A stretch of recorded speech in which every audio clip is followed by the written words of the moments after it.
бас Монголд усыг үнэгүй болгомоор байна. Яг тэгээд ус бол тийм үү хин нэгэн эзэмшдэг зүйл биш. Энд чинь хүн бүр төрөхөд тест тэргүй байсан байгалийн зүйл. Гэтэл тэр байгалийн зүйлийг хин нэгэн хашаад атаж минийх гэж өмчүүлж тэрийг хуулиар зөвтгөнгүүтлээ бусдадаа зарна гэдэг чинь байж болохгүй байхгүй юу? Өдөр өндөр үзэгчтэй Гэгийн эрүүл мэнд подкастын ээлж дугаар эхэлж байна. За Гэгийн Монгол болон Гэгийн эрүүл мэнд пэйжээр үзэгч та бүхэнд хүрдэг энэ удаагийн подкаст маань би подкасттаа нэг онцгой зочныг урьсан байгаа юу гэхээр би эмч биш социологч хүнийг урьсан байгаа. Нэгсэндээ би энийг бол нийгмийн эмч гэж бол тайлбарламаар байна. Тэгээ манай өнөөдрийн зочноор социологч мэрэгчлэлтэй хишиг төгс маань уригдсан байна. Өдрийн мэнд хүргэе тань. Өдрийн мэнд хүргэе. Урьсан баярлаа. Баярлалаа. Таньдаас урилга хүлээн аваад бас энэ цагаа бидэнд бас зориулж байгаад үнэхээр их баярлалаа. Тэгээ манай энэ социологч хишиг төгсийн маань хувьд бол холбооны бүгд найрамдах Герман улсад магистрийн зэрэгээр сурж байгаа тийм. Одоо төгсөж байгаа. Тэгээ бас ингээд араас нь нэлээд хөөцөлдсөн. Тэгээд ингээд Монголд яг эрэхтэй тааруулаад би харин азар таныг олж авлаа. За баярлалаа. Таныг би яагаад ингээд араас чинь байнга очиэд те манай дээр ингээд подкастт орооч гэдээсэн бэ гэхээр ингээд өнгөрсөн өвөл те хавар чигшүүртэй те хүний сэтгэл сэрт хиймээр актер хэрэгүүд нэлээд гарлаа. Энэ нь өөрөө эргээд нөгөө нийгэмтэйгээ холбоотой те магадгүй тухайн хүний сэтгцэн эрүүл мэнд те ороо бусгаа байж болно. Гэхдээ энэ нь эргээд нөгөө нийгэмтэйгээ яаж холбогдож байгаа юм бэ гэдэг талаас нь таныг бас гой сонирхолтой ярилцлага өрнүүлэх болов гэж бодоод таныг хүрсэн шүү. Тийм. Жигшүүрт байж боломгүй эсвэл хэрэгцгийг харгисг хэрэгүүд гарч байгаа, олширч байгаа явдал ер нь дэлхийд даяар гараад байгаа юм. Дэлхийд даяар Европт, Америкт зүгээр автобусанд явж яхад нь метро руу түлхэх эсвэл юу гэдэг янз бүрийн хүн амны хэрэгүүдээс ахуулаад ийм сэтгэл зүйн асуудалтай эсвэл нөгөө цагаач хүмүүсийн асуудал ч гэдэг юм уу бүр ингээд дэлхийд даяар бий болоод тэгвэл энэ бүхэн чинь цаана судалгаа хийгээд үзэхээр ерөөсөө системийн асуудал юм байна. Өөрөөр хэлбэл нийгэм систем хямраад байгаа учраас тэр хямралыг дааж чадахгүй хүний сэтгэл зүйнд өөрчлөлт гараад байгаа. Тэр шууд холбоотой гэж. Нэг үгээр хэлбэл тэгш бус байдал маш их хэсэд байгаа юм. Баялаг дэлхий дээр байгаа эсвэл тухайн нийгэмд байгаа Монголд эргэлдэж байгаа тэр баялаг мөнгө орлого юу гэдэг нэг хүмүүсийн гарт хэсэг бүлэг цөөн хүмүүсийн гарт улам бүр төвлөрөөд нэмэгдээд эн чин хязгаартай учраас нөгөө талд олон хүмүүс орлого нь бага баялаггүй тийм үү туйлж ядуурж байна. Энэ ядуурал өөрөө ахуйн гэсэн үг. Энэ материаллык байдал нь хүний сэтгэл зүг тэгж гэмтэж байгаа. Өөрөөр хэлбэл ядууралд байж байгаа хүн ёс суртахуунтай байхад маш хэцүү.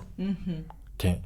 Мөнгөгүй байгаа тохиолдолд би тийм үү нэг их ёс суртахуун бариад дүрмээрээ явдаг ч юм уу хүнийг хүндэтгсэн, хайрлсан, инээсэн тэр харилцааг би гаргаж чадахгүй. Тэртээ мөнгөгүй учраас олон шаардлагууд байгаа. Жишээлбэл би байрны мөнгө төлөх ёстой, түрээсээ төлөх ёстой, усны мөнгө, зээл өөрөө автомашины татвар юу гэдэг Univision application-ы зээл гэдэг энэ бүх мөнгөний асуудлууд тэгээд энэ хүрэлцээгүй байгаа асуудлууд чинь надад стресс болж байгаа, түгшүүр болж байгаа. Миний ирээдүй тодорхойгүй болж байгаа байхгүй юу?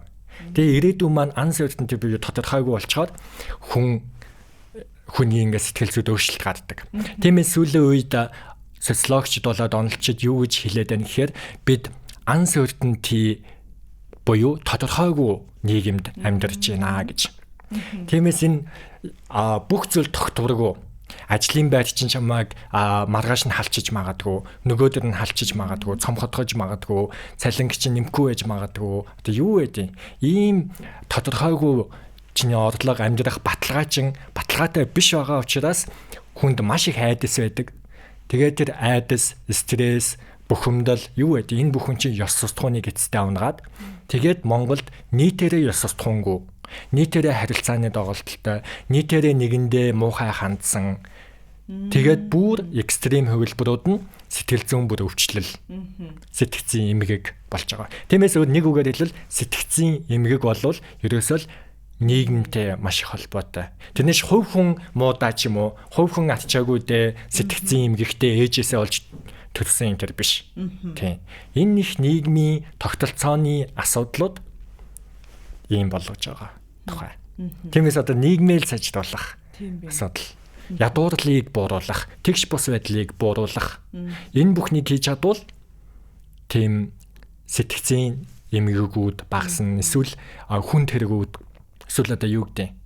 Одоо жишээлбэл Норвеги улс 2022 онд шоронгоо хааж байгаа байхгүй юу? Шоронд орох хүн байхгүй болсон. Скандинавийн орн бол дэлхийн бүх одоо 5 твд байгаа улсуудаас хамгийн бага тэгш бус байдалтай орнууд шүү дээ. Америк, Аз, аюул өндөр тэгш бус байдалтай баян хүн нь их цөөхөн бүр их. Тэгээ дундаж давхарга нь бага энэ төр. Гэтэл Европчин дундаж давхарга нь хамаагүй өргөн бусад твүүдэд бодвол тэр тусмаа Скандинав. Тэгээ Норвеги ядуурлал нь бага. Одоо гудамжинд homeless буюу тий орон гэргүй хүн байна уу? Эсвэл өлсөж байгаа хүн байна уу? Ус ууж чадахгүй байгаа хүн байна уу гэдэг юм. Тим юм баг байхгүй. Тиймээс ёс суртахуун нь хүртэл аюу өндөр. Тий. Гуйлагчны нөхцөл англи хэлтэй. Өөдөөс одоо англиар яриад над осныхаа савыг өгчих гэж байгаа шин. Тийм. Тэгэхээр чи энэ хүм ингээд ёс суртахуун төдий чиний ядуурл ахуйгаасаа хамаарад өндөр болохоор шоронгоо хүртэл хааж байгаа байхгүй. Шоронд орох хүн байхгүй болсон. Гэмт хэрэг гарахаа болсон. Тэгэхээр ингээд нийгмийн тусгаал яриасан. Тийм байна. Энэ одоо гоё нөхцөл байдал руу манай улс хизээ яаж одоо ингээд шилжиж орох вэ? Мэдээж энэ бол одоо нэг өргөс авцсан шиг одоо байхгүй тий. Одоо арилчихгүй, галуулчихгүй. Тэгэхээр энэ рүү бид нэр яаж шилжих ёстой юм бэ? Хүн бүр хичээх юм уу? Эсвэл хүн хичээгээд болохгүй байгаа юм байна уу? Тий. Бас нэг тал та. Одоо Тина гэж хэлээд байгаа юм. Тэр нь there is no alternative гэсэн үг. Бид энэ байгаа системээсээ өөр системийг ерөөсөө олж харж чадахгүй байгаа явдал. Өөрөөр хэлбэл амьдрал ийм л байдаг, нийгэм ийм л байдаг, хүмүүс ийм л байдаг. Би ингэж л амьдрах хэвээр. Энэ миний хувь тавиланч гэдэг юм уу? Ингээд ирэхээр энэ системийн тэгш улс байдлыг хүлээн зөвшөөрж байгаа хамгийн ихний алхам. Өөрөөр хэлбэл өөрчлөлтийг хүсч чадахгүй гэсэн үг. Тиймээс биднээс үргэлж альтернатив байгаа. Зөвхөн энэ эдийн засгийн хувилбар, зөвхөн энэ капитализмын хувилбар, зөвхөн энэ одоо неолиберал бодлогын хувилбар хамгийн зөв. Тэгээ эндээ л одоо дасан зохицоод арай гэж амьдрий гэдгээ салхаас ахуулна.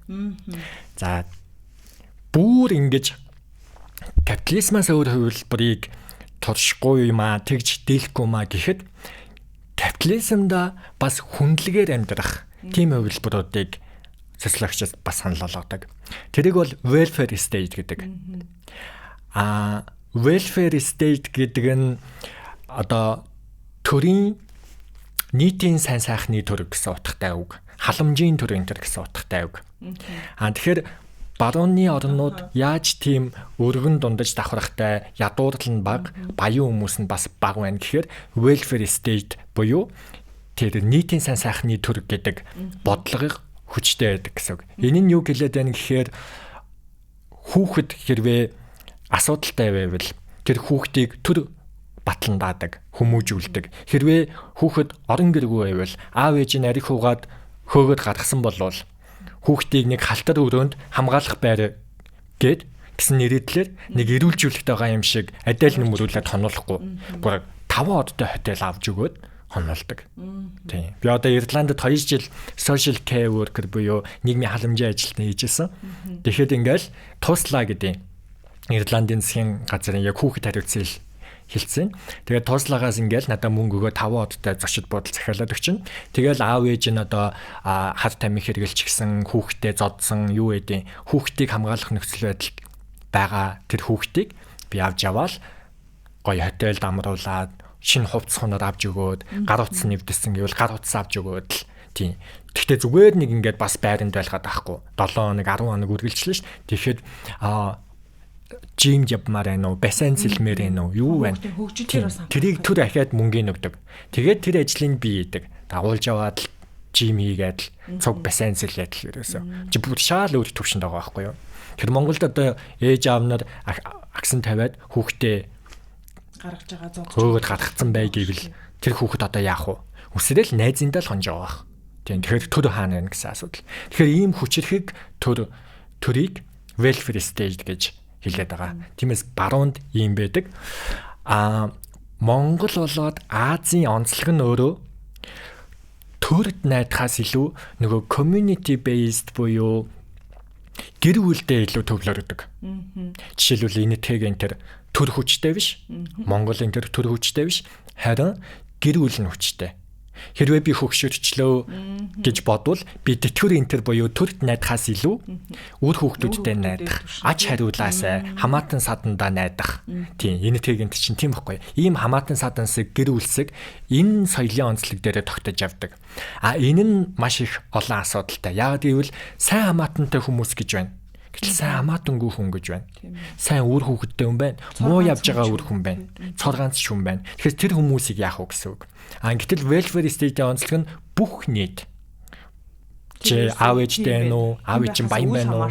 Үл хамааран чамд тэр хүн ясаар амьдрах эрхүүдийг эдлүүлнэ гэсэн тэр бодлого. Тиймээс бид ингэж төрөөс л одоо их зүйл шаардах хэрэгтэй гэсэн үг. Энэ капитализм гэдэг системд хэрвээ үргэлжлүүлж амьдрахыг хүсчээвэл welfare буюу тийм хүчирхэг хүний сайн сайхны одоо дээдлдэг төрийн бодлоготой төрийн үйл хэрэг, төрийн шийдвэр одоо бодлого гаргах чадварыг л улам нэмэгдүүлэх хэрэгтэй гэсэн үг. Тэгж Монгол шилжиндээ. Тэмцэж чаддгүй сурам багтдаг гэдэг нэг үг одоо сүүлийн үед айгүй хэрчмтэй явж байна тий. Тэгээ манайхан одоо нөгөө нэг талбайдар гараад жагсаалч хийж чадах болцсон байна гэж яриад байгаатай ерөөсөө холбогдох гээд байна л да. Яагаад вэ гэхээр бид нар ерөөсөө энэ буруу байна, энийг одоо болмоор байна ч гэдэг юм. Ингэж ерөөсөө дуурч чаддаггүй, дуурсан нэгнээ дандаа нөгөө буруутгадаг тий. Одоо эн чинь бас л нөгөө тамийн тогооны үлгэр гэдэг шиг юм шүү дээ. Ер нь Монголын жагсаалуудаас жоохон хотлаа л да. Яагаад гэвэл зөвхөн одоо бүр сүлд хэлбэрт орчод байгаа байхгүй юу? Тэрийг яадгүй гэхээр нэг асуудал гарч ирэхэд маргааш нь ч юм уу нөгөөдөр нь скватрын талбайд суглардаг. Гэхдээ тэрийгээ тэгээ жагсаал гэждэг. Гэтэл эн чинь жинхэнэ жагсаал болвол бүр ингээд машин энэ төр явж чадахгүй болтол бүр машин замаар яваад л бүр хүмүүсийн амьдрал энгийн амьдрах боломжгүй болдог байхгүй юу? Одоо жагсаал болж хахад мүйс энтер бүр хичээл за харахгүй болоод ягаад гэвэл тэнд аюултай шүү гэж үзэж байгаа, жагсаал цуглаан болж байгаа, эрсдэлтэй байдал байгаа гэд бүр мүйс өсөл хичээлээ хаагаад л одоо энэ талбайг тавьсан хэд их сургуулиуд бүгд ажиллахгүй байх хэрэгтэй байхгүй юу? Жинхэнэ жагсаал хэрвээ болдог бол. Тийм. Тэгээд л одоо машин зам амыг хаачихсан тугмууг байдаг юм уу яа тийм үг хэлээд л яваад л тойроод тэгэхгүй зүгээр нэг скватрын талбай дунд төрийн оостон тойрч явах. Тийм энэ чинь бүдсүүлтийн нэг юм сонин хэлбэрт дотцсон. Тэгээл нэг хоёр өдөөс ч гиснэ цаадуул нэг юм хэлвэл нэг тохиролцож байгаа юм шиг болчлоо гэсэн маягтай явхаар бид нэр жагсаалын дараа нөгөө л байдалтай хэвэндээ ээж идэг. Чихэр өмхүүлсэн юм шиг. Үр дүн гардаг. Үр дүн гарахгүй. Тэгэхээр жагсаал цуглаанаа хүртэл бүр шаал өөрөөр шинээр хийх ёстой байхгүй. За одоо ингээд үнэхээр нийгэм одоо бүр үнэхээр ийм байна. Одоо өнөө маргааштай ч юм уу те ойрын 2 3 жил магадгүй 5 жилийн одоо байдал өөрчлөгдөхгүй байх тий. Үнэхээр одоо өөрчлөгдөхгүй байх гэсэн одоо бодол хүмүүст бол байдаг бах. Итгэл найдвар одоо нэгэнтээ алдсан гэх юм уу тий. Яг иймэрхүү байдалтай байна гэж хараад идэг. Тэгвэл одоо тухайн одоо энэ өөрөөс шалтгаалаагүй энэ асуудлыг бид нэр яаж нөгөө эрүүл саруулаар тий аятайхан шиг даваа гаргах вэ? Одоо нэг хүн ууралж хахад бид нэр одоо тэр зөрөөд одоо уурлах хэвээр юм уу тий? Цохтон зөрөө цохих хэвээр юм уу гэдэг ч юм уу тий. Энэ нь өөрөө ингээд насанд хүрсэн хүмүүсийн эдгээр үйлдэлүүд эргээд нөгөө бага насны хүүхдүүдэд тий өсвөр насныханд амар хүчтэй нөлөөлөд юм гэж анзаарагдаад байна. Тий. Сүүлийн үед болвол өмнөх үетэйгээ харьцуулбал уг нь сайжирч байгаа. Тэрийг л хүлээн зөвшөөрөх ёстой. Жишээлбэл одоо залуу үеийнхэн гэтэл өмнөх үеийнхний аав ээж нараас шал өөр. Z generation-ийн аав ээж нар өөрийг одоо анзаараад үзвэл хүүхдтэйгээ харилцах, нэг төвшөнд харилцах. Эсвэл одоо юу гэдэг хүүхдийн талаар мэдээлэлтэй байх энэ төргээд бүр шал өөр болж байгаа юм. Жишээлбэл хуучин яадаг байсан гэхээр аав нар бол ерөнхийдөө хүүхдээ огт мэддэггүй. Тэгээ тэр нь бүр сүлдээ жок болчихсон. Тийм баг хэдэн настай хэдгээр ангид сурч байгааг нь тийм мэдхгүй. Аль ангид ямар туулан дээр сууд юм уу, морьтой шкаф юм уу, ямар сандал дээр суудын, ангийнхан багшийн нэрхийн юм бүгд тэгснээ цаадуулчин Чингис хаан тэдэн төрсөн гэ мэдээд байдаг. Амарлаг мэдсэн. Улс төрийн тэр ингэсэн гэ бүгдийг мэдээд байдаг. Тэгэхээр эн чинь байглаасаа зүйл биш байгаа байхгүй юу? Хүсэж байгаа тухай, хүүхдэд хандж байгаа тухай, эмэгтэйчүүдэд илүү их үүрэг роолыг ногдуулдаг тухай асуудал байгаа байхгүй юу? Тэгээ энэ сүлдээ бүр ийм хүчирхийллийн жог хүртэл болчихсон. Тэгээ ийм хоттой соёл үнэхээр их байдаг Монголд. Энэ соёлууд энэ төр хүсэл ингээд баг багаар уг нь өөрчлөгдөж байгаа. Залуу үеийнхэн хүнтэй одоо илүү илгэмсэг одоо хүндэтгэлтэй сайн уучлаарай баяртай гэсэн одоо наазахын мэдлэг хүндлэх эрдэмтэр ингээд хэлдэг. Өөр болсон. Тэгэхээр энэ зүйлсүүдийг хүлээн зөвшөөрж байгаа боловч ахиад цаашд хийх бүр зөндөө зүйл байгаа. Ялангуяа хүмүүс хоорондын харилцаан дээр нэгэнтэйгээ болвол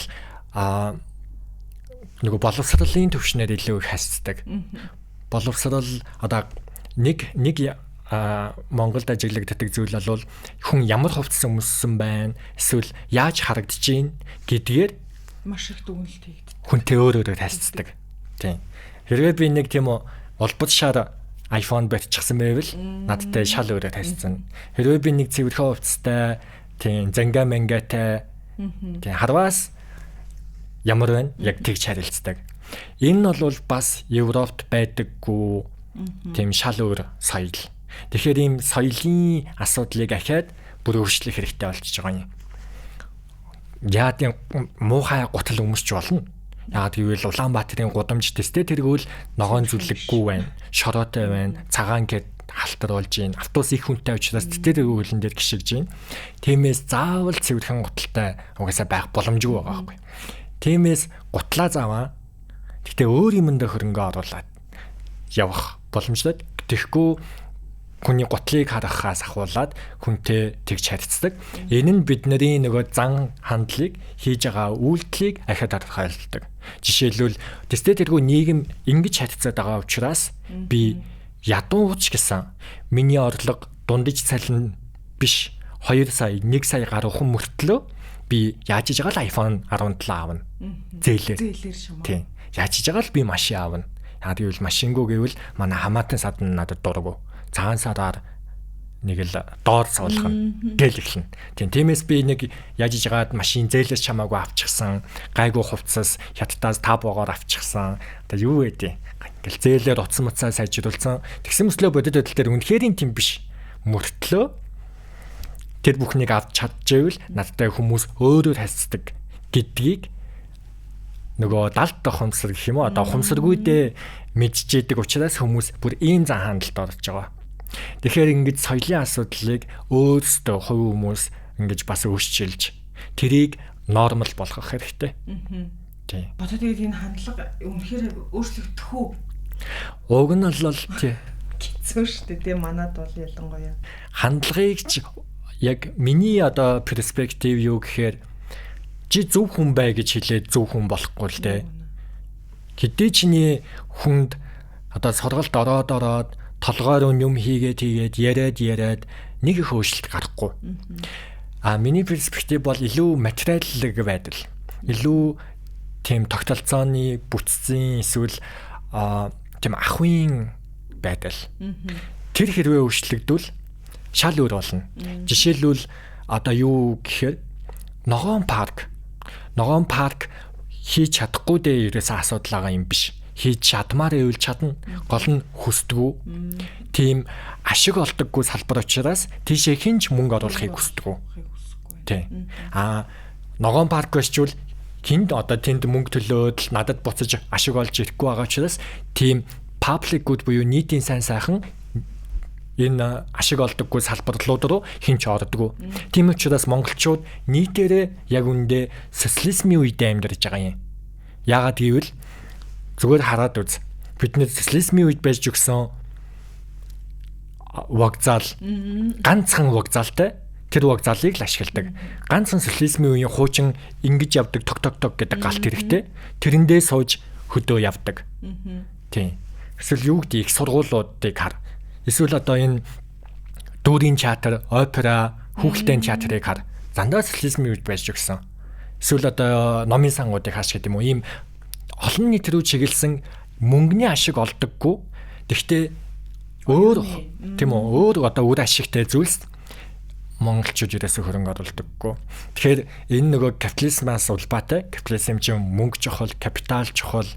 Тэрнээс одоо тэр паблик буюу нийтэд зориулагдсан зүйлсийг хаяад байгаа. Одоо зүгээр замыг харал да. Энэ замууд одоо хот хараа. Улаанбаатар гэдэг хот байна. Эрдэнэт Дархан гэдэг хот байна. Одоо Багнууш гэдэг юм уу жижигхэн хот байна. Тэгээд сүүлийн 36 жил капитализмын үед нэг шинэ хот бариагүй шүү дээ. Бүгд социализмын үед баригдсан хотуудад л монголчууд амьдардаг. Капитализм бидэнд нэг ч хот барьж өгөөгүй. Гэх мэт. Тэгэхээр биднес чинь капитализмда ерөөсөө зөв ийм хүн дээлтэй хүний харилцааг сайжруулах бүтцийг зохион байгуулж чадахгүй байгаа байхгүй. Ногоон байгууламжуудыг устгаад байна уу гэхээс ерөөсөө нэмжиж чадахгүй. Тэр ногоон байгууламж байвал яг хүмүүсийн харилцаа төстэй тэргүй автоматар шал өөр болно. Тинч хүүхдүүд ханайж нээлтсэн дуу цангинаад л волейбол тоглоод л тэгэл инээлдээд л тинч одоо юу стресс нэгнтэйгээ зодтолцсон энэ тэр юм болохгүй шүү дээ. Тэгэхээр одоо ийм судалгаа хийдэм бүр хэдий чинээ ногоон байгууламж өндөр байна, төдий чинээ ад жаргалын төвшин өндөр. Бүр тийм корреляц байдаг. Тийм. Одоо яагаад нөгөө happiness index буюу ад жаргалын индексийг харвал дандаа нөгөө Скандинавын орнууд эсвэл баруун Европ тэргүүлдэг чинь тэрнтэй амар холбоотой байдаг байхгүй юу? Маш их тав алхаал ногоон парк, ногоон байгууламж, хүүхдийн тоглоомын талбай, ногоон зүлэг. Тэгээд тэнцэнэ сайхан чөлөө цаг өнгөрүүлж яадаг, тоглож яадаг, пикник гэсэн ойлголт байгаа тийм. Нэг адил авч ирж, дэвсэл хуушур идэл, дараа сууд юм уу, яад ном уншд юм уу, модны доод суугаад л тэр чин хүнд айгүй ад жаргал гэдэг байхгүй юу? Тэгээд ийм ад жаргалтай хүмүүс чинь нэгнтэйгээ тэгч муухай харьцахгүй шүү дээ. Хараалын үг нэгнтэйгээ эсгүй, тэгч хурдтай стресстгүй. Тэгэхээр энэ хэрвээ ногоон байгууламж гэх мэт бүтцийн асуудал дэвшлүүлж чадвал хүмүүсийн хувь харилцаанууд дэстэтиг автоматар шийдэгдэнэ. Тэрнээс ш монголчуудын хандлага одоо төрийн бодлого энэ тэр цагдаагийн хэлцмэлц яагаад байна гэхээр шууд хувь хүний толгойтой ярилцах гэдэг байгаа байхгүй юу? Чи зүв бай. Энэ тэр гээл. Шууд автоматар чи ерөөсөдөг чинг гэж ерөөсөдөг. Хувь хүнээс эхлэн энэ тэр гээл. Тэр ямар ч боломжгүй. Бүх хүнд зүв бай гэд хэлээд үз. Хинч зүв болохгүй. Ногоон байгууламж одонд бариад үзтээ. Шал өөр болно. Зүгээр ингээ нэг ногоон байгууламж бас тэгж нөлөөлдөг гэж төсөөлөг юм байна. Тий. Тиймээс Европт хичнээн их мөнгө төлөе гэж өндөр барилга энэ төр бариулдаг байхгүй юу? Хотын төв мөвд.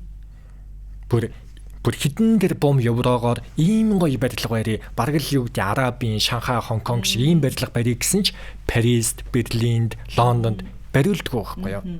Яг гэвэл тэр мөнгө чухал ерөөсөө биш. Капитал энэ төр чухал биш. Яг гэвэл тэр ногоон байгууламжаа авч үлдэх нь чухал. Хүмүүсийн ад жаргал чухал, харилцаа чухал. Тэнийг нэг хэдхэн нэг корпорацийн хэдхэн нэг хүний эзэмшдэг барилга чухал биш. Тийм. Би одоо 4 жилийн дараа Монголд ирлээ. Юу вэ энэ одоо? Бөөм барилга. Шин том барилга. Бүр жижигхэн зайд бас хаал. Тийм. Энэ уг нь том шилэн барилгууд чинь хотын захад байх хэрэгтэй байхгүй юу? Хотын онлоор бүр хотын стейдэг гой зүүн онл гэж байгаа шүү дээ. Тэгээд энэ мувис, төрийн ордон, драмын театр гэсэн сонгодог барилгууд яг хотынхон төвд. Энэ сонгодог барилгуудаас өндөр байшин уг нь байж болохгүй байхгүй юу? Ийм гоо зүүн онлгүй хот болцсон одоо бүр. Төрийн ордноос өндөр барилга байшчаад тэгээд төрийн ордныг дээрээс нь хараад кофе уугаа сууцгааж шин. Энд чи ямар ч одоо Берлин яваад үзтээ, Парис яваад үзтээ хинч төрийн ордныг дээрээс нь ингэж харахгүй шин. Тийм. Чи ингээ радиус байгаа шин. Төрийн ордноос тэдэн радиус дотор ийм барилгууд байх хэвээр энэ гэсэн хотын стандарт энэ төр байх хэвээр шин. Тэгэхээр ийм бас замбраагүй. Тэгээ энэ бүхэн чинь биднээс ингээ шууд бусаар маш их нөлөөлдөг. Тийм байна. Одоо нэг тойрог гор гэдэг шиг тий. Алсуур айгуу тийм шууд хүнд нөлөөлөд байгаа явдал юм байна. Хотын одоо хэрвээ захад тэр өндөр байдлууд явагдвал төгжрэл энэ тэр багасна. Төгжрэл багасангууд хүмүүсийн хоорондоо стресстэх, муудалцах, машинаас агаш ширээ замдалцаад авах хүртэл багасна гэх мэт. Бүр ингээд өстой бидний тооцоолж чадашгүй тийм их байдлаар биднес нөлөөлнө. Ер нь одоо ингээд хүмүүсийн одоо гаргаж байгаа үйлдэл, харилцаа, хандлага дээр ингэчээсээ дээч гэдэг юм уу те. Одоо энэ хүнийг ийм болчвол арай өөр болондооч гэдэг юм уу, нэг тиймэрхүү юм харагддаггүй, ажиглагддаггүй. Уг нь бол яг хөгшин хүмүүс аюу хөөрхөн. Эмээ өвөөнөрийн зан хандлага эсвэл эмээ өвөөнөр одоо жишээлбэл хараалын үг энэ баг хэлдэггүй шүү дээ. Хараалын үг хэлэх юм бол базараа яасан муухай юм л дэнч гэдэг юм уу. Тэгэхээр энэ эмээ өвөөнөрийн байдал бол маш сайн. Хүүхэд бол хинээс ч одоо хамааралгүйгээр яг аав ээж эсвэл ямар орчинд байгаагаас хамаарч тэрнээс өөрөөсөө хамааралгүйгээр ингэж хэлбэржиж ямар хүн болох нь төлөвшөж явж байгаа учраас хүүхдээр бас авч үзэх боломжгүй. Тэнгүүд яг энэ хүүхэд болон хөгшин хүн хоёрыг төр одоо холдуулаад бусад хүмүүсийг авч үзэх юм бол тэр хүмүүстэй л ажиллах шаардлага илүү их байдаг. Тэгэл энэ нь одоо миний бодлоор бол ахаал олон бүр зүйлсийг бүтцээр нь өөрчилж ийж хүмүүсийн харилцаа автоматар өөр болох боломжтой. Жишээлбэл Монголд бас дэлхийд аюу бага байдаг, ялангуяа Европт бага байдаг. Монголд харин их байдаг зүйл нь гэвэл PC. PC бол бидний харилцааг бас аюу муухай болгож байгаа. Өөрөөр хэлбэл PC-ний одоо харилцаа хүмүүс хоорондоо тэнд ямар үг хэрэгжилж байна, хоорондоо тийм үү ямар сэтгэлгээгээр хандаж цахим орчны харилцаа гэдэг юм тийм. Хэрвээ тэрийг бүр оролцоод ажиглаад үзвэл эсвэл тийм үү хөвгүүдийн тэр яс тусдууны уналт эсвэл эмэгтэйчүүд илүү боловсралтай болоод байна, эрчүүд нь гологдоод байна энэ төр гэсэн асуудал чинь хүртэл PC-тэй аягүй их холбоотой. Одоо Европт PC гэсэн ойлголт байхгүй байхгүй юу? Одоо Европт очивол ингээ PC тоглоё гэдэг. Гэвэл тийм PC-ний газар гэж байдаггүй байхгүй юу? Тийм Дублинд байхгүй, Берлинд байхгүй, тийм PC байхгүй. Тэнгүүд Монголд PC хаасайгүй бүү хэл мөсийн гадаа PC-нүүд тойроод байж байгаа байхгүй юу? Монгол улсын их сургуулийн гадаа бөөн PC. Тэгэхээр чи яаж боловсрал эзэмших юм? Чи бүтэл асар том логикийн зөвчжил. Хөдөө аав ээж нь малаа зараад 10 сая төгрөг өгөөл сургалтын төлбөрийг төлөөд хот руу явуулсан. Тэгэл хүүхэд нь юу гэдэг мөс дээрэл нэг 3 цаг багшийн лекцийг сонсож байгаад тэгээ гадаад 3 цаг PC чиж. Тэг юу нөгөө багшийн лекц мэгц юу тэрийг бодох, хэрэгцүүлэх, номын саврах тийм мөсийн гадаа PC гэж шин. Тэгэл тэр PC-н дээрээ юу гэдгийг тэгэл хачаа чи юм ярилцаал. Тэгэл нэгээ доош хийж өөрийгөө илүү болгож ялах, MVP авах. Тэг юу гэдгийг тэр виртуал ертөнцид мундага харуулад бодит байдал дээр мундаг биш. Гэтэл эмэгтэйчүүд нь бодит байдал дээр англи лээд юм уу тийм одоо яад өөрийгөө хөгжүүлээ бодит байдал дээр энерги зарцуулаад байдаг. Эрчүүд цахим тэр тоглоомонд бүх энерги гаргаад толгоогоо өвдөлтөл тоглож байгаа шүү дээ. Бүр бодоол стратегийн зохиолсон хамаг энерги тэнд гаргаад тэг ялна. MVP авна. Өөрийнхөө тэр нэг тоглоомын дүрийг хөгжүүлнэ. Тэгэл мөнгө зөнгө олох юм бол тэр ски авд юм уу, хувцас авд юм уу тэр дүрэл хөгжүүлээд тэрэн дээрээ нэг лаг хүн ялгаал байдаг. Бүр домог. Гэтэл бодит байдал дээр лоусер. Тэгэхээр эн чинь ингээд нөгөө өмнөд Солонгосын тэрийн угаасаа хар бараан тал байхгүй юу? Капитализмын ийм Азад аягүй их байдаг. Ийм муу тал нь Монголд бүр амар их хөгжиж гисэн. Тийм явж. Тийм Солонгосын тэр их баяждаг капитализмын дүр ахгүй мөртлөө PC-ний тэр PC-нд ирчүүд яаж хямардаг энэ тэр дэрийг бүрэн хоолчихсан байгаа байхгүй. Манайх ер нь муу юмдаа их сайн юм шиг байдаг. Аль ч улс оронд болж бүтэхгүй юм юу вэ? Тэрийг нь баг бид нэр авч дуурайгаад юм шиг санагдаад байдаг шүү дээ. Хүүхэд шиг л дээ. Ягаад гэвэл хүүхэд бол тэр муу юм бас дөрөдөг байхгүй. Аав ээж нь тийм үү нэг их ингээл сайн байвал Нэх их дөөрэдгөө. Нэг муу юм хийгээл явчвал тэрийн дөр ягаад байдаг шиг. Муу юм дээр яхтаа сайн. Манай арт юм. Одоо тэгээ бид нар ирээдүйд бас одоо яг л нөгөө ёс суртахуунтай хүнийг бий болгохын тулд одоо яг нөгөө эдэр насны залуус маань уг нь хичээх ёстой юм. Тийм үү? Тий. Тэгжээч бидний ирээдүйд илүү нөгөө ёс суртахуунтай хүнлэг энэрэнгүү гэдэг шиг одоо хүнийг бий болгох гэдэг шүү дээ. Залуу үеийнхэн дээр угаасаа аюул асуудал байгаа.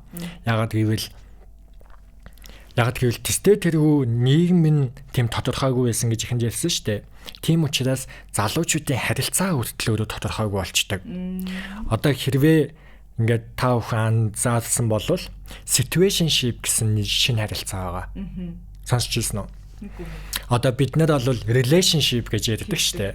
Тэгээд engagement одоо юу гэдэг sweet тавих, хурим, гэрэлсэн, single буюу ганц бие.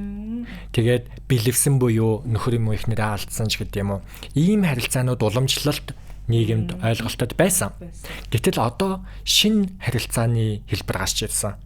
Дэлхийд даяар Монголч гэсэн. Тэрийг situationship гэж нэрлэж байгаа. Situationship гэдэг нь хоёулаа үерхдэг шүү гэдгээ ерөөсө зарлахгүй байгаа юм. Тэгтээ хоёулаа үерхдэг харилцаатай. Хоёулаа найз нөхөд гэхэд биш. Хоёулаа ингээл илүү лав харилцаатай. Тэгтээ хүмүүс тэрийгэ зарлаад эсвэл хоёулаа ч гэсэн нэг тэгж тодорхойлдгоо. Ингээл нэгээ миний найз охин найз залуу гэж дуудахгүй. Тэгтээ яг найз залуу охин шиг бүх зүйлийг хийдэг. Тэгэхээр энэ бол situationship гэсэн харилцаа ингэж дэлхийд дахинд гарч ирж байгаа. Ялангуяа залуучуудын дунд.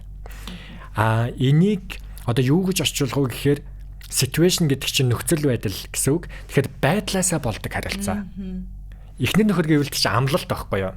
Хуулийн өмнө гэрэлсэн хариуцлагатай, уламжлалт ойлголт. Тийм яг үнэ хариуцлага хүлээгээд бас. Үерхэл бол хэдий тэгж хариуцлага хүлээхгүй ч бас хариуцлагатай. Өөр хүнтэй явахгүй шүү. Зөвхөн чи бит хоёр шүү. ч гэдэг юм уу те. Гэтэл situationship тийм биш. Би хэрвээ өөр эмэгтэй таалагдвал би тэр эмэгтэйтэй чөлөөтэй болцоод явж болно. Энэ гэсэн асуудал. Яагаад ийм харилцаа бий болоод байна гэхээр эн чинь хин нэгэн хүн бий болгоод байгаа биш. Нийгэм аяндаа л энэ харилцаа хүмүүсийн дунд ингэж бий болж байгаа. Тэгээ энийг одоо онолчод, социологчид энэ situationship гэж нэр өгөөд ингээд тодорхойлгож штэ. Яагаад ингэж юм гэхээр нийгэм нь үнэхээр тодорхойгүй учраас. Яг гэвэл одоо гэрлэлтийн түүх алд сте тэргүй нөгөө өмч хөрөнгөтэй холбоотой.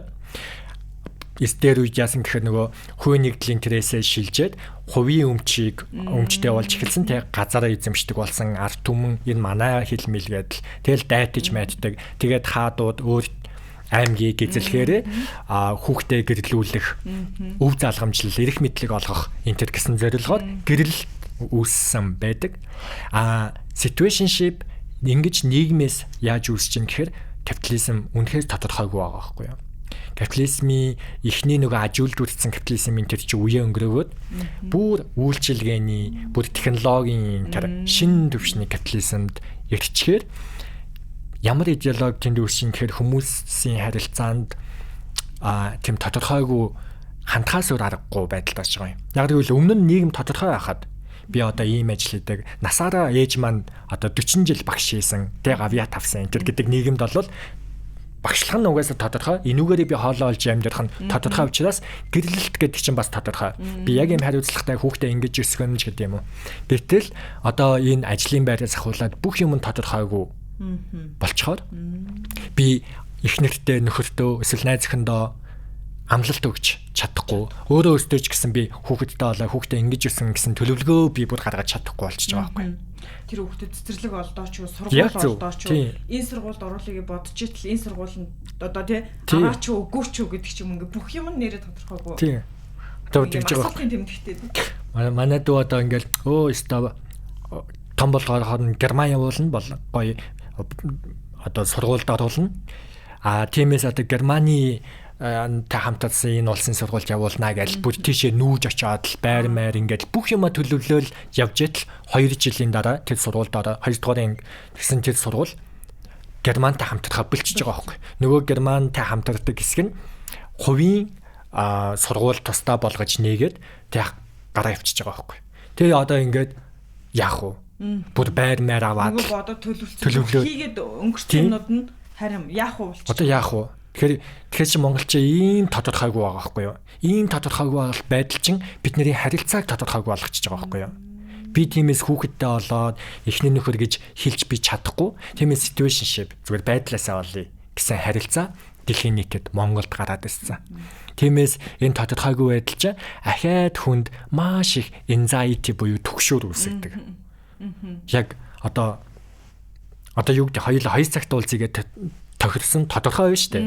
Хэрвээ тодорхойгүй яри тийм энэ минь чинь бид нэр үнэхээр тодорхойгүй яри гэдэг тохиолдол маш илбэг шүү. Тийм тэгэхээр энэ яри чинь үнэхээр бид нар тодорхойгүй байгаа учраас бүр ийм яриа үүссэн бохгүй юу? Даал ийм яриа гараад ирсэн. Тэгээ ингээд хариуцлагын тэр ярих боломжгүй болчихж байгаа байхгүй юу?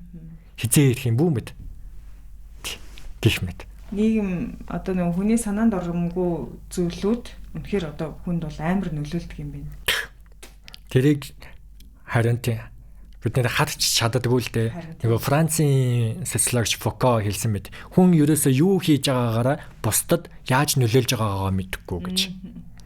Эсвэл нийгэмд юу болж байгаа нь надад яаж нөлөөлж байгааг бас харч чаддаггүй гэж. Энийг харах нь өөрөө социологч ажилладаг гэж. Тийм байна. Тэгэхээр одоо нийгэмд та бүгдийн мэрэгчлэл амар чухал юм шүү. Тий, би бол тэгж харлаа.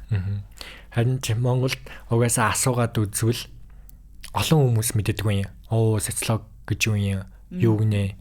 Наа чи шашин юм уу ч гэдэг юм уу. Тий. Эсвэл юу гэдэг сэтгэл судлал юм уу? Энэ төр гэдэл өөрийнхөө мэддэг юмар баримжаалах гэдэг. Гэт энэ бол юу гэлж юм тэгэхээр үнэхээр социологч хэрэгтэй байна.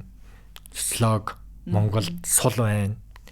Нийгмийн асуудлыг шийдэх замаар хувь хүний амьдралыг сайжруулж болох юм байна гэдгийг одоо хүртэл ойлгохгүй байна л гэсэн үг. Тиймээс хэрэгтэй. Одоо та яг яриан дундаа зөндөө олон нэг гадны улс орны жишээ харьцуулаад хэллээ л дээ тий. Германд ч гэсэндээ бас үнэхээр одоо супер л байгаа хэлэхгүй дээ тий. Яг одоо нийгэм хүний хооронд одоо харилцаа тий. Тий. Хүмүүс яг мэдээ зэдээ уншаад л тэгээ тэрүүгээр сэтгэдэг.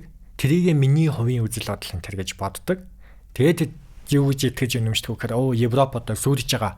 Европ одоо будаа болсон, хачин болсон. Герман бодог одоо сүрж байгаа. Тийм байр суурьтай хүн би аягүй олон сонсчихсан. Тийм харин. Чи одоо тэр яг тэгвэл тийм мэдээнүүд явдаг байхгүй юу?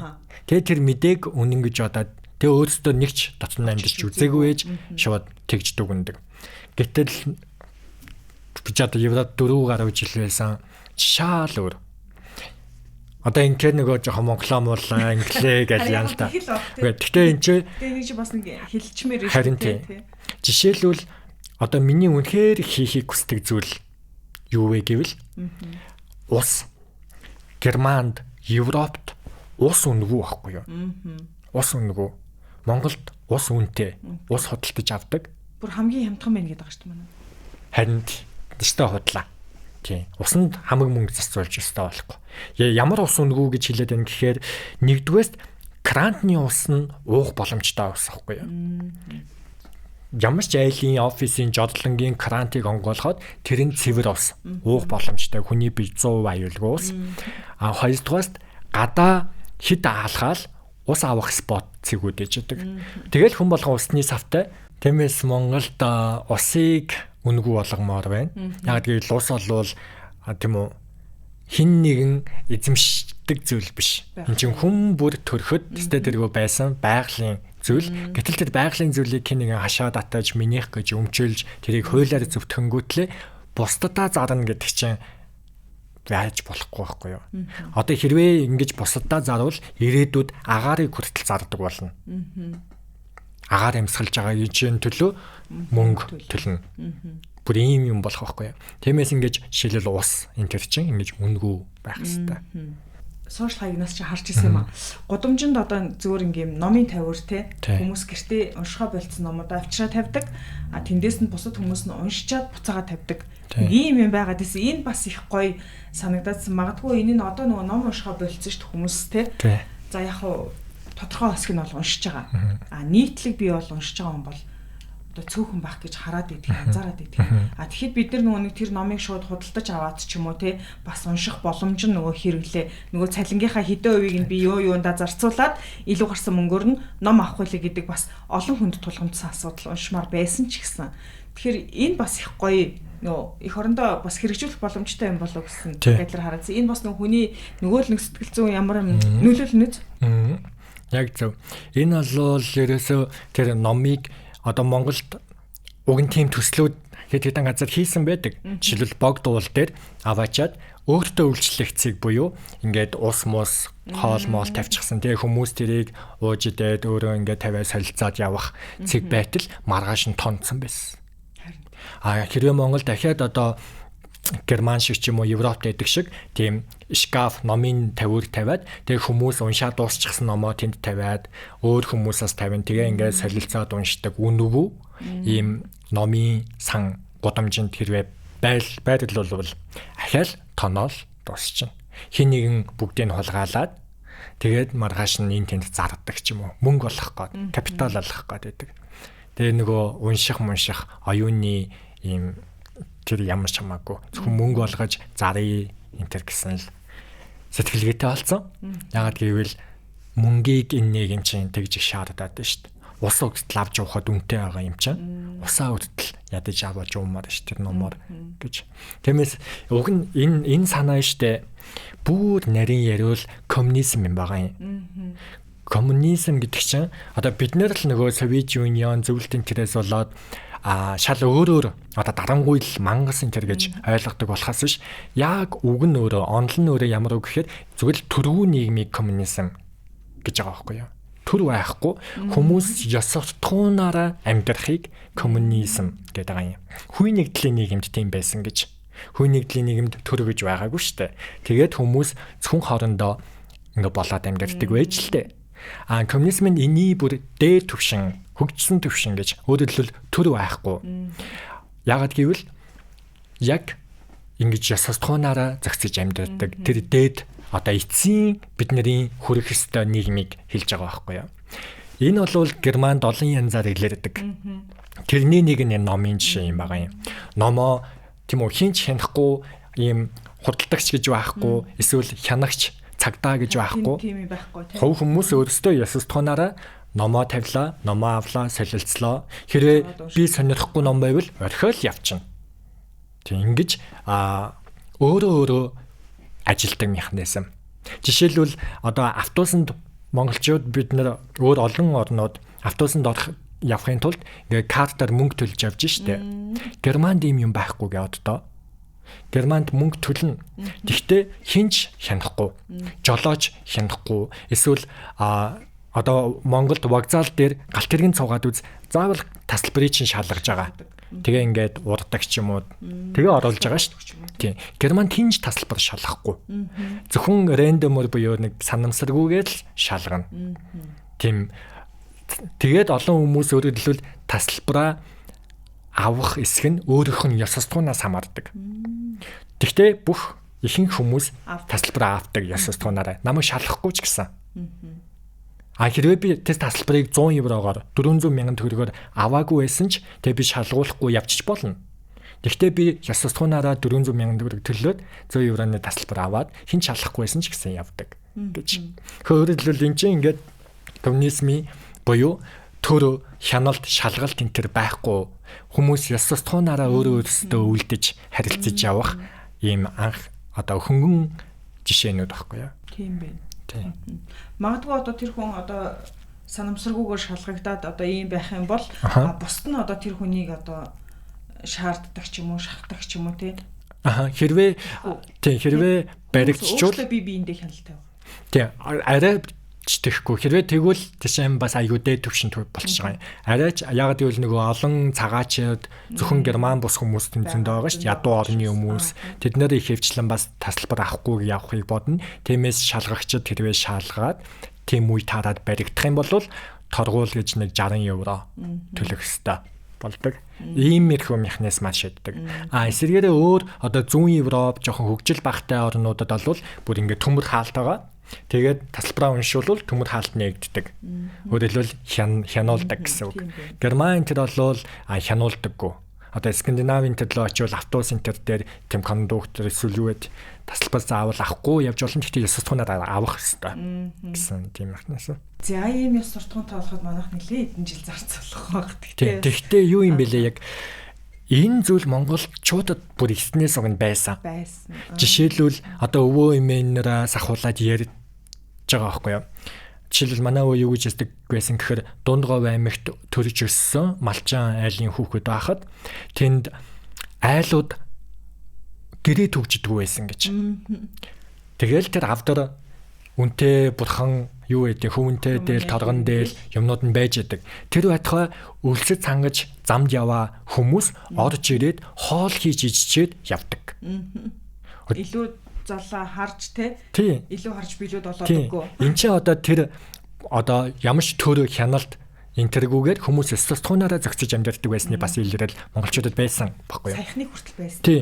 Одоо Фридрих Энгельс хүртэл монголчуудын талаар бичсэн байдаг байхгүй юу? Нөгөө гэр бүл төрийн үүслэ гэдэг номондоо ингэж үтсэн байсан. Одоо тэр татарчууд гэдгээр нэрлээд татарчууд гэдгээр монголчуудыг хэлээд эднэр ингээд ийм нэг тийм модон авдартай. Тэгээд тэрэнд нь түгжээ гэж байхгүй тийм локор ингээд түгжээ гэдэг бол хашаа гэдэг бол би хүнд итгэхгүй байна гэсэн үг байхгүй юу. Хүнд итгэхгүй байгаа учраас би хашаа татж гин хулгай орж ирэх үе явах тийм үү юмаа хамгаалж гин. Өөрөөр хэлбэл надад дайсан байна гэсэн үг. Итгэлцэл өндөр улсад ийм хамгаалалт одоо түгжээ энэ төр хэрэггүй болно гэсэн үг. Тиймээс итгэлцэл Монголд одоо маш их унтсан. Бүр эртний монголчуудад бол итгэлцэл маш өндөр байсан байдгийг Энгельс бичсэн байдаг.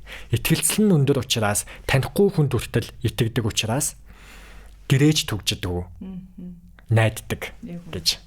Өнөөдөр бол итгэлцэл бүр уландаа хүртэл унтсан. Нэгнийгээ бид дайсан гэж хаддаг, хулгайч эсвэл холхон одоо гадаадд байгаа монголчууд бүр монгол үнтэй л тааруул өстой холхон яв. Харин яг тэгдэг гэсэн үг мөхтэй олчихсан. Баг нэг хүн сайн байна уу гэхээр за энэ надаас би хятад шүү. Гээл өнгөрөө явна тийм. Тийм эн чинь ерөөсөө итгэлцлийн хямрал биднээс нь үрэлцсэн. Нэгэндээ итгэдэггүй, нэгнээ дайсан гэж үздэг, намайг хорлох чинь гэж үздэг. Ийм болцсон. Ийм болцоход биднэрт тэр коммунизм гэдэг шиг ёс суртахуунаараа нийгэм хоорондоо харьцах боломжгүй болчихж байгаа байхгүй юу?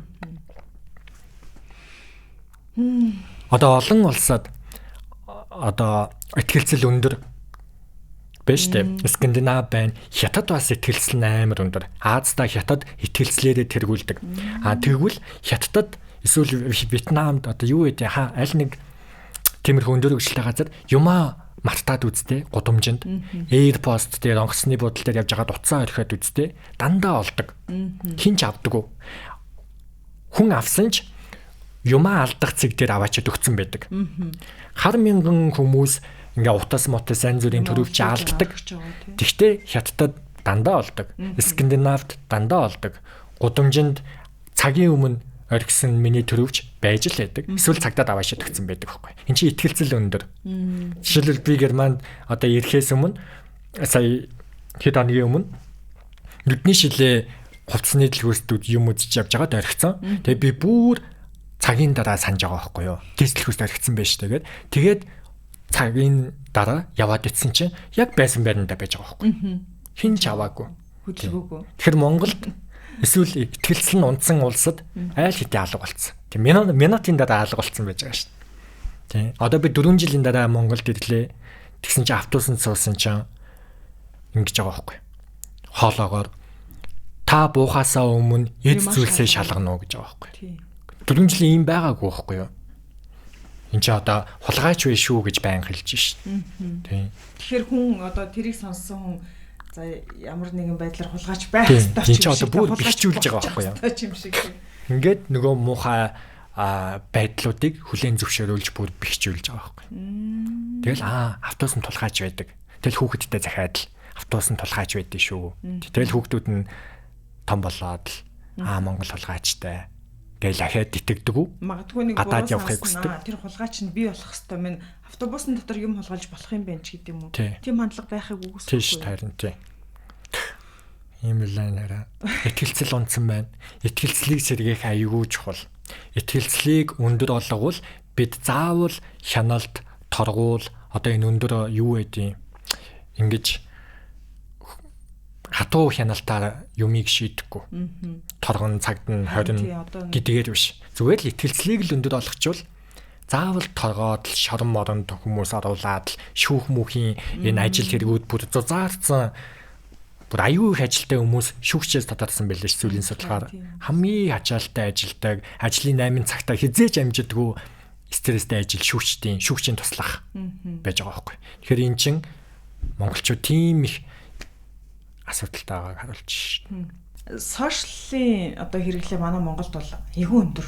Бүр аль ч улс орноос би бол илүү байх гэж хараад байдаг. Тэ нэг хүнд ороо хичнээн ч дугаар байгаа юм тэ. Одоо жишээлбэл миний утсанд 2 дугаарч байх жишээтэй тэ. Тэгэхээр сошиалын хэрэглээ одоо хит өргөжснөөс үүдэлтэйгээр эргээд нөгөө хүмүүсийн харилцаа хандлага бас шал өөр тийшээгээ чиглэлч юу гэсэн бодол бас байдаг. Энэ одоо яг мэргэжлийн социологч хүний хувьд яаж харагддаг вэ? Харин Монгол улсаа л Facebook хэрэглээгээр Азда номер 1. Харин тийм Азийн номер 1 Америкийн хамгийн том хөрөнгө оруулагч байхгүй юу? Марк Цукербергийн баяжаад байгаа шалтгаан бол монголчууд. Манай монголчууд байгаа. Тэтгэх байгаа байхгүй юу? Бас. Тий. Азаас. Тэгэхээр ийм улс одоо үнэхээр бас ховор өвөрмөц баруунд бүр Facebook модноос гарсан. Facebook ашигладаг Z generation, Gen Z үе гэж байхгүй шүү дээ.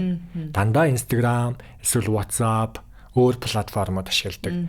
Яагаад чи Facebook ашигладаг юм бэ? Би ч Монгол хүн манай улсад бүгд Facebook бараг ажиллаа Facebook-аар хийдэг. Их сургуулийнхаа хичээлээ материалын тэрэ Facebook-ээс тавьж хийдэг гэсэн чинь Facebook ч өгшин хүмүүс яг штэ гэж байгаа байхгүй. Тийм.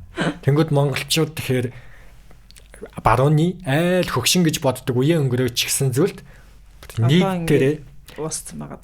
Бүхэл бүр засгийн газрын хүртэл Facebook дээр үндэслэл шийдвэр гаргадаг. Тийм машиныг зөв өрүүлэлтэд явах уу, бар өрүүлэлтэд явах уу, сондгоо юу тэгшүү гэдэг шийдвэр гаргалаа гэснэ. Facebook-ээр хүмүүс уурлаад эхэлсэн чинь маргааш нь цоцоллоо гэж байгаа байхгүй. Тэгэхээр засгийн газраараа Facebook дээр тогтдог улс болсон. Тиймээс энэ нь зөндөө асуудлыг үүсгдэг.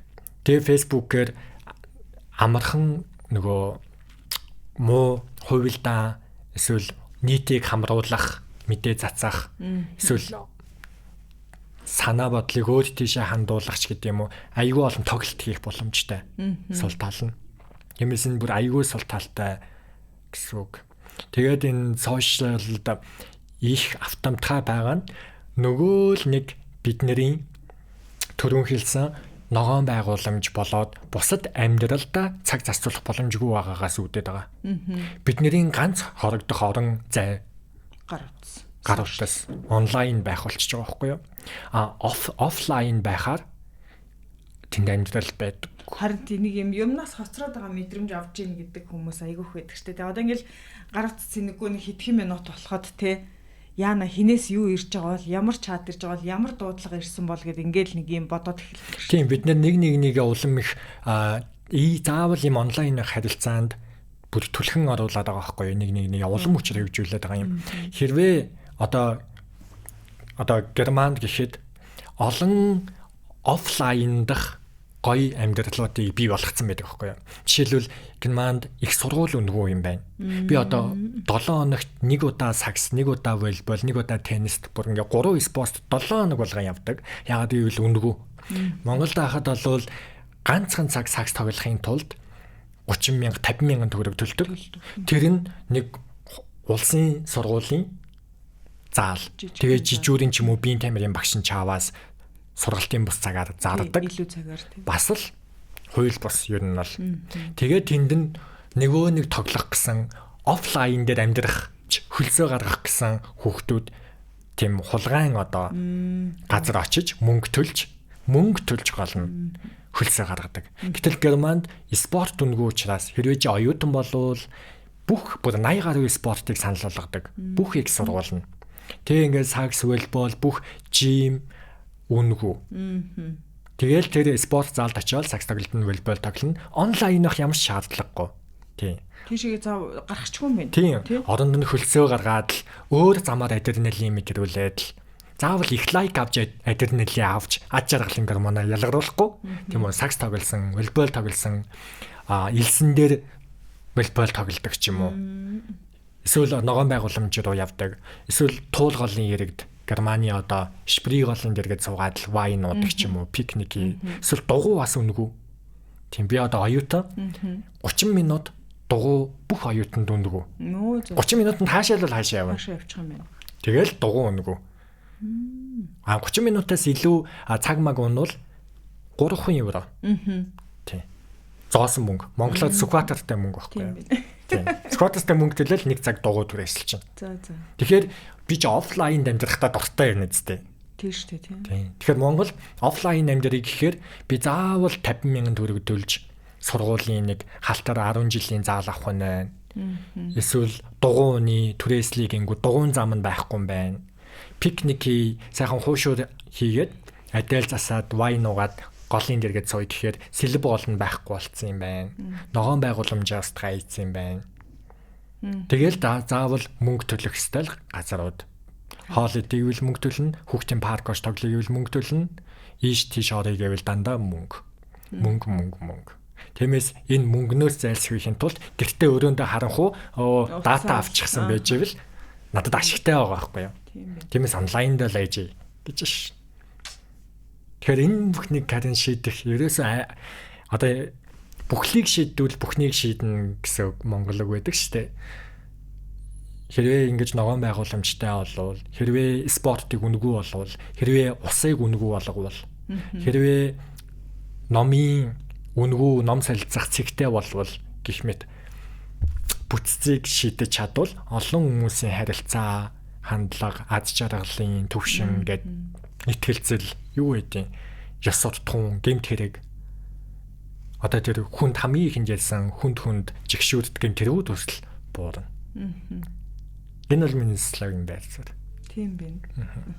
Тэгээ энэ дээр угаасаа бас юу яах хэвээр минь ашиг орлого олохгүй байж болно нийгмийн хариуцлагын хүрээнд дэшээ хөрөнгө хаяад өгч. Тий. Одоо төрөөсөө ч юм уу. Төрөөсөө тий. Өндөр одоо ашиг орлого олдог аж ахуй нэгжүүдээс. Тийм. Тэр чинь бүр англиар одоо антропи гэдэг штэ. Бүр баячууд хэрвээ өндөр орлоготой хүмүүс өөрсдөө одоо тэрбумт ингэ зарласан хүмүүс байна. Эсвэл топ корпорациуд байна. Тэд нар өсөл ингэж ийм ашиг олдоггүй талбар руу одоо замыг сайжруулах ч гэдэг юм уу. Тэд тэргүй хөрөнгө оруулж оронд нь нэр хүнд гэдэг иймэрхүү ашиг олж авдаг. Олон нийтийн дэмжлэг энэ төр авдаг. Тэгэхээр хүмүүс тэр барааг нь хөдөлтөд авах энэ төр дагаад ихсдэг. Уг нь бас өөрөөр ашигтай байхгүй юу? Уг нь бол нөгөө талтай тийм. Тэнгүүд Монгол зөвхөн мөнгө харсан ашигын хөрөнгө оруулалт л явж байгаа болохоор. Ингээд нийтийн талбар ерөөсөө хөгжөдөг үү? Тийм асуудалтай. Тиймээс энийг уг нь төр айгүй хүрээл гаргаж хийх ёстой. Төрөд уг нь хийх ажил бүр үнэхээр их байгаа. Том амар өндөр өртөгтэй том мега төслүүдээс илүүтэйгээр ингийн нэг одоо мод тариад ногоон зүлэг тий би болгоод ингээд яхан бол хүмүүс бүр шал өөр л болох юм байна. Яг ийм ногоон зүлэг ногоон байгууламж Улаанбаатар хотод яаж дутагдж байгааг нь хэдэн жилийн өмнө харсан юм а би. Талбай дээр хөл бөмбөгийн ногоон нөгөө юу дэвсхиймэл дэвсгэр чинь тэнд бүх хүн баг очоод юм дэвсээ хөвтсөн байхгүй. Ном уншаал тий найзуудтайгаа хөвтэйл юм ярих нь юм яриад энэ нөрөө Улаанбаатар хотод ногоон байгууламж яаж дутагдaltaй байна вэ гэдгийг харуулж чадсан байхгүй. Би яг тэрийг харсан ч гэсэн хинч одоо нөгөө нэг яг тэрэн шиг бодтойгоор тийм юм хийгээгүй л байна л да одоо. Хятадын засгийн газраас монголчууд тэгж бодоод байгаа юм. Монгол угаасаа хүүтэн орон ногоон байх боломжгүй. Чиний наа яриад байгаа Германчин, баруун Европч тэт тэргүй цас масны их ордгоо дулаахан. Тиймээс гоё зүлэгтэй мүлэгтэй үгүй байхгүй юу? Хятад одоо хуучин манай байсан нөгөө говь өвөр Монгол Хятадын өвөр Монголыг тэр цөлт говь хэсэг байгаа штэ. Тэрийг одоо хараад үзээрэй, судлаад үзээрэй. Хятадууд засгийн газар нь бүр мөнгө хаяад элсэн цөлт ногоон байгууламж байгуулсан. Элсэн цөл нь ном ногоон болцсон. Бүр төсөөлж гинөө. Шар элсэн цөлд бөө мод тарьсан усалгаа, усны систем. Тэгэхээр энэ хэрвээ мэдлэг хүсэл байвал мэдлэг чадвар одоо юу гэдэг хүслийн энэ асуудал.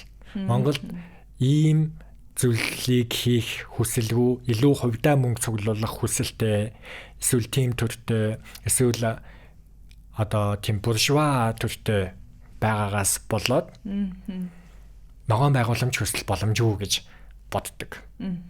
Энийг тийм үү эрт зуур амьсгал руу чигчдэг. Тэгэл өөр ийм асуудал байгаа учраас энэ ямар ч боломжгүй гэж боддог. Тэтгэлэггүй боломжтой. Боломжтой байна. Баярлалаа танд. Үнэхээр их сонирхолтой ярилцлага өрнүүлээ. Бидний бас урилгыг хүлээж авч подкастын маань зочноор ирсэнд бас үнэхээр их баярлалаа танд. Ажилтны амжилт хүсье. Сурлагын өндөр амжилт хүсье. Баярлалаа. За, баярлалаа танд. Баярлалаа. За үзэгчтэй ГГ Монгол пэйж хуудасаар үзэгч танд хүрдэг энэ удаагийн подкастын дугаарт маань социологч, мэрэгжилтэй холбооны бүгд найрамдах Манхаймын их сургуулийн магистраар суралцж байгаа ийм одоо суралцагч хишиг төгс маань өргөдөн оролцлоо. Бидэнд бас яг одоо нийгэм ер нь одоо хүний зан төлөвт те харилцаа хандлагад ер нь яаж нөлөөлдөг юм бэ? Бид нар нийгмээсээ буруу хаах хэвээр юу эсвэл өөрсдийнхөө харилцаа хандлагаас буруу хаах хэвээр ч гэдэг юм уу нэг хаана ер нь буруу юм байгаад ин гэдгийг бас аль болох ойлгуулахыг хичээлээ. Ингээд энэ удаагийн дугаарт анхаарал хандуулж үзсэн, сонссон та бүхэндээ баярлалаа. Магадгүй хэрэгтэй нэгэнд нь бас түгээгээрээ энэ бол одоо маш хэрэгтэй ач холбогдолтой ярилцлага болсон гэдгийг бол дахин хэлэх нь зүйтэй байх. Ингээд анхаарал хандуулсан үзэгч та бүхэндээ баярлалаа.